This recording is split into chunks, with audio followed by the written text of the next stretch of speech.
na rito.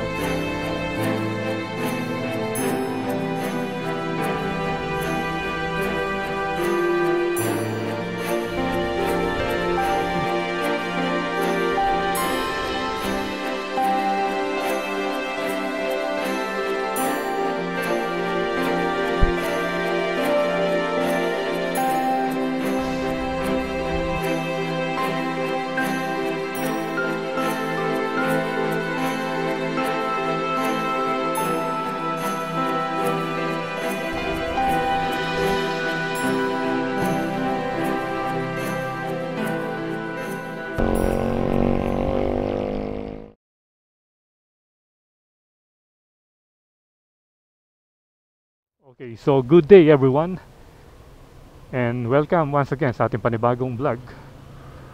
At kung nakikita nyo, nandito tayo sa may parang tunnel ng lusutan. At kitang kita natin yung arko ng Barangay Margot. Ayan. So ito, Barangay Anunas pa to. Paglampas mo doon, Barangay Margot na. So for today's video ay pupuntahan natin yung kalsada na umpisa rito sa Anunas to Margot Road papunta ng Porac. Yun. Yes, you heard it right, papunta ng Porac dahil kung napapansin nyo, sobrang traffic na ngayon sa may Angeles City, especially doon sa may Kutkut flyover. Papunta ng Porac na yon, yung Angeles to Porac Road, sobrang traffic yon. Mapa rush hour man, mapa hindi, mapa weekdays. So nabalitaan natin na mayroong shortcut doon na hindi ka na kailangan dumaan doon sa may Angeles to Porac Road at hindi ka na maaabala kung pupunta ka ng Porac. So yun yung tutuklasin natin at dadaanan natin sa unang pagkakataon. Although meron daw rough road doon, pero hindi naman ganyan kagrabe. At least kung makakasave ka ng time, malaking bagay na yon. At hindi ka na may stress sa mga matatraffic na lugar. Okay, so sana mag-enjoy kayo sa ride natin ito dahil halos road trip lang ito dahil hindi muna tayo pwedeng magpalipad ng drone dito dahil restricted area pa to. Maybe dun sa may Porac, pwede na tayo dun. So, let's go!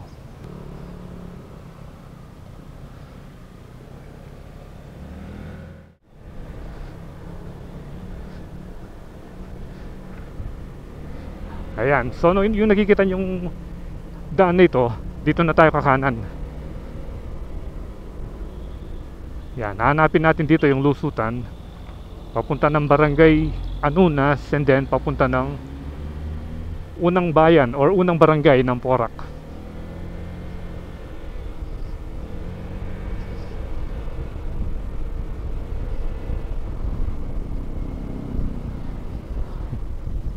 Yan, maganda naman pala yung kalsada rito eh.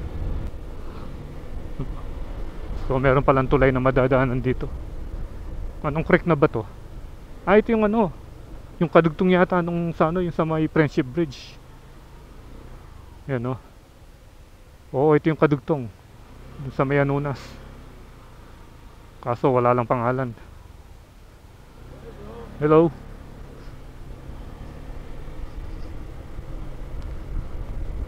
Para palang rito.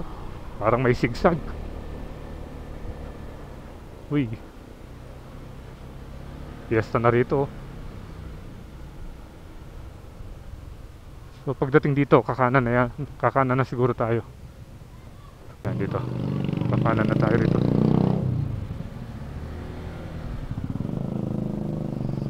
O yun. Pero ngayon pa lang tayo dadaan. At masusubukan natin yung kalsada rito kung mabilis ba talaga kung pupunta ka ng Porac.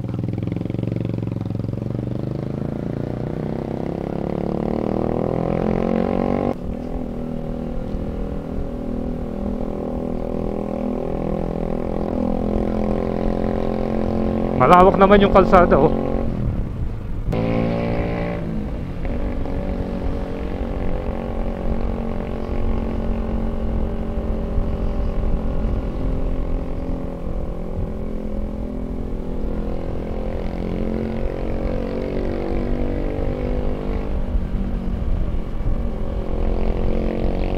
nandito ka pala, oh, natatanong mo na yung kabundukan ng Porac.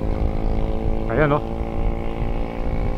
So may mga vlog din tayo na cover dyan, yung mga bundok na pinuntahan natin, gaya nung Villa Maria, yun, yung Mount Barundun. Ito na yung tulay. Oo, doon na kasi yung, kung didiretso ka dyan, lalabas ka ng ano bang tawag doon, yung subdivision dyan, yung Sabana. Ito yung tulay, oh. Yan, yung intersection dito, kung kakaliwa ka, mapupunta ka doon sa may intersection. Oh, dito kakanan na tayo rito.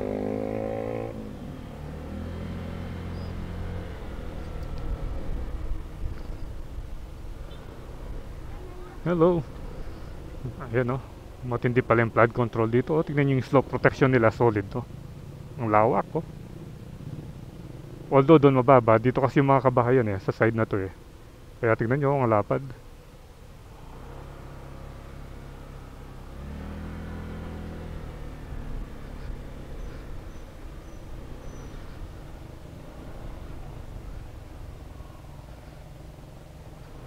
Ang lapad talaga, oh.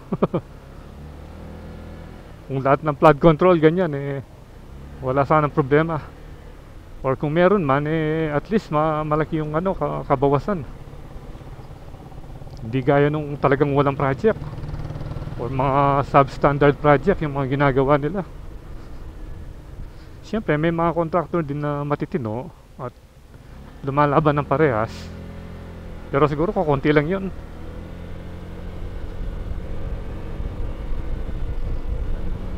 Ayun. Dito parang konti na yung mga kabahayan.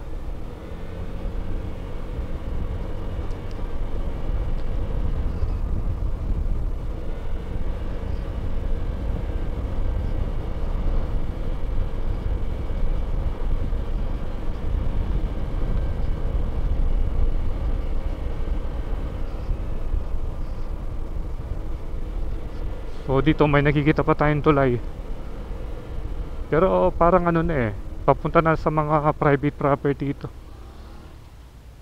Or hindi kaya ito yung ginagawa nilang kalsada palabas ng yung SCTEX, yung dadaan ka ng subdivision. Parang ito yata, kasi may nakikita tayong mga malalaking poste ron, no?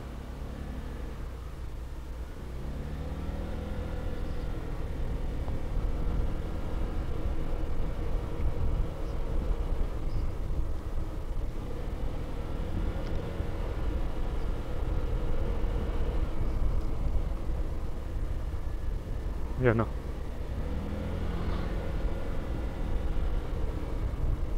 Tignan natin dito. So bawal tumawid. Ayan. Yan, ang ganda ng flood control. Tapos mayroong mga ron, no? Parang kanal, open kanal. Alang pangalan yung bridge, parang private ito. Private property.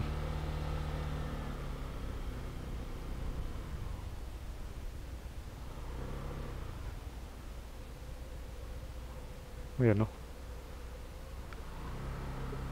Ito na siguro yung kalsada lalabas ng SCTEX, pero hindi natin sure.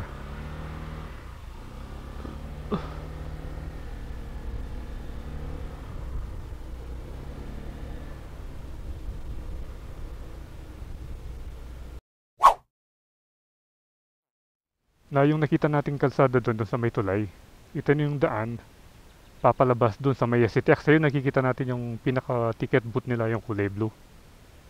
At ayun yung SCTEX, yung maraming poste ron. So ito yung hinahanap natin yung kalsada, hindi natin makita. Dito pala yung daan. May nag-comment kasi na pinapa-update ito kung kailan matatapos. Malapit na siguro kasi tapos na yung tulay,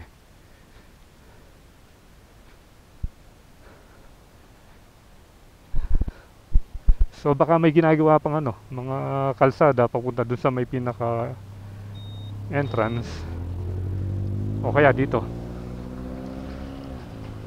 So yan, at least na i-update natin at nakita natin yung kalsada na papalabas ng SCTEX.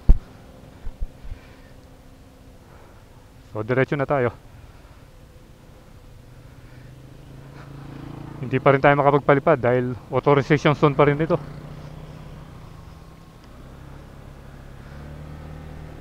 Kasi dati nahanap natin banda dun sa may Porac. Dito pala yung daanan, ayun, no? Maganda sana kung makuha na natin ng drone shot, kaya lang hindi po pwede dahil authorization zone. So ito na yung rough road. O meron din palang ano rito, campsite.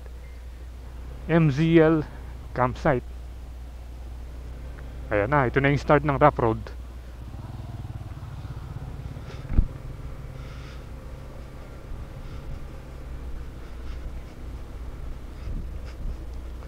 Ayan.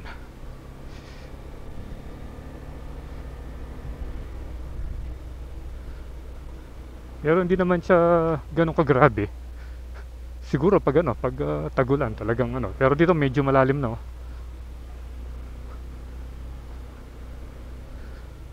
Pag tagulan, expect nyo, mas ano ito, worst ito. Oops.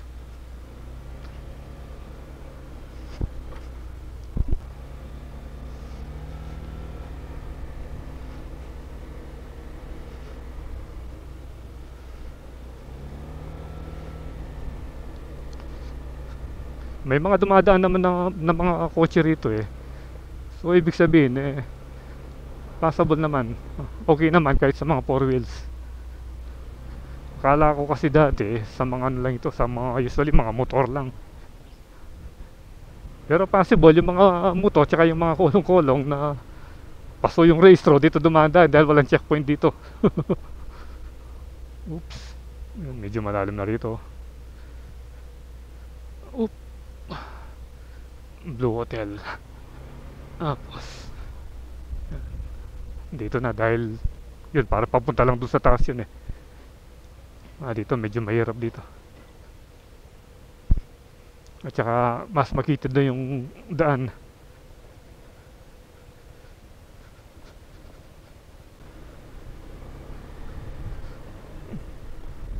Ang ganda ng kubo, oh. Yung pahingaan ng guard.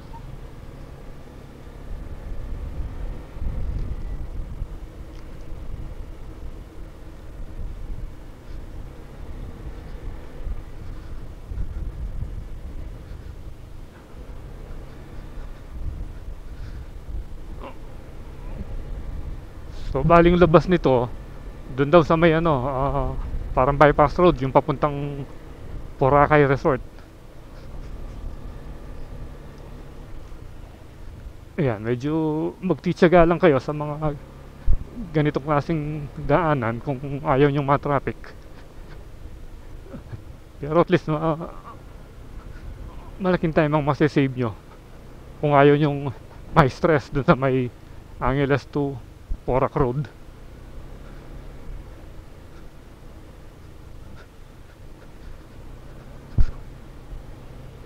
Ano kaya meron doon? Maraming mga nakaparada.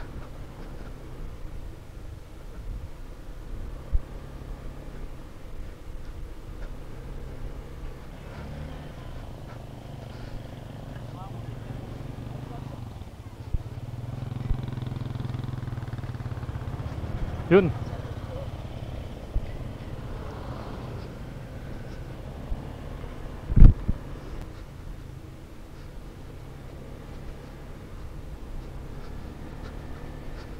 Ayan, so pag dito ka, nakikita mo na yung kalsada, yun yung dike. Ay.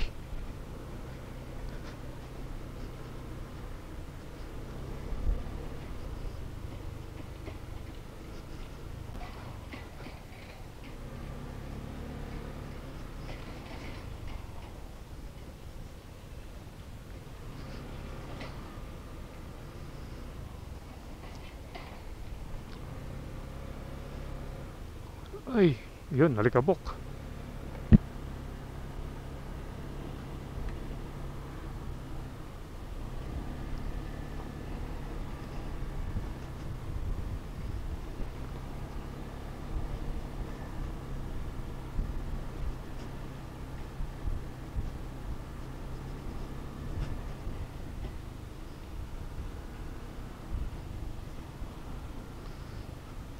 Ay, pinakain tayo ng alikabok ng ano,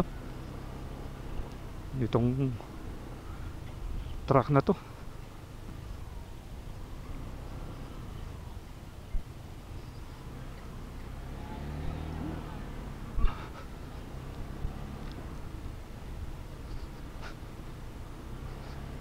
Yan na yung ano, flood control.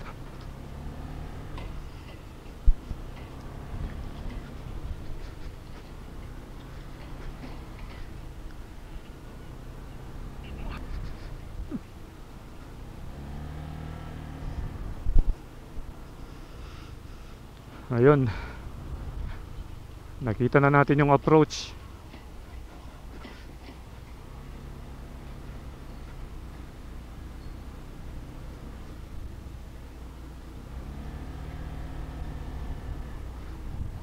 Ayun, so finally dito na tayo sa sementadong daan. Yan, hanap muna tayo ng ano rito, kung pwede tayo makapagpalipad.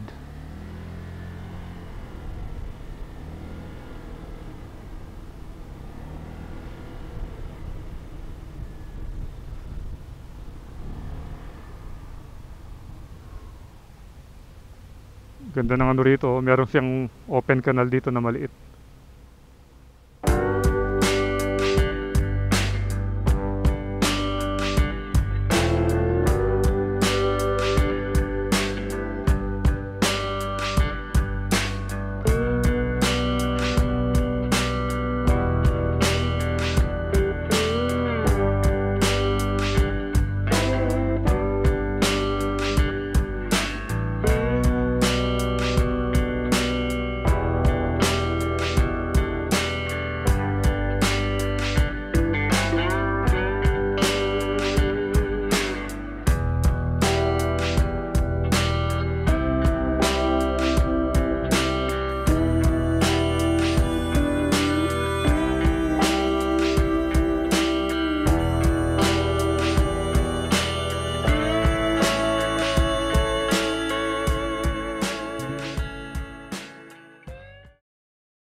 Okay, so palabas na tayo.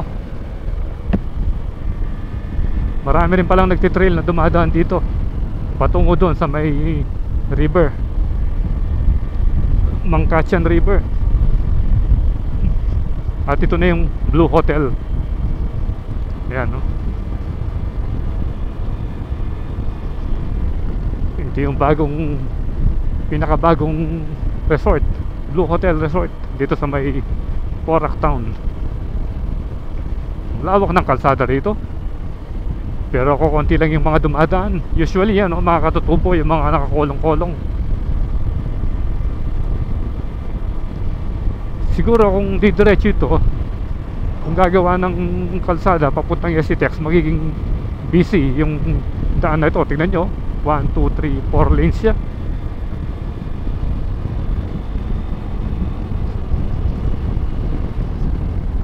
Ito yung papuntang Boracay. Yan, yung kalsadang yan.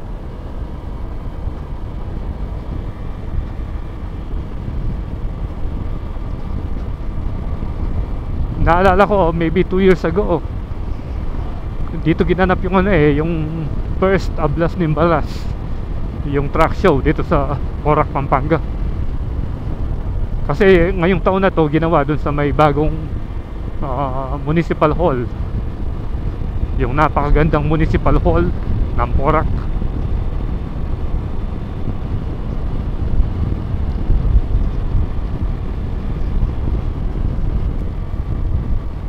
Yun, no, tingin yung mga bata nag-i-stroll. Tapos meron pang mga housing doon, no?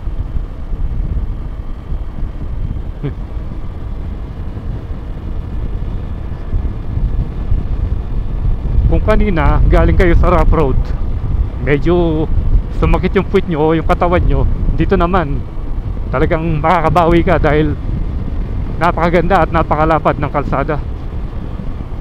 Ito yung mga housing ito, mga bago lang ito,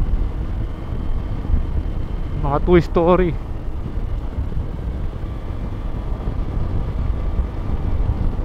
Ito pala yung ano, Arcadia. Ayun, no, Arcadia Subdivision. Dito yung daan patungong Boracay, yun, no? Turn left, Boracay Resort. Ayun pala siya, oh. The Arcadia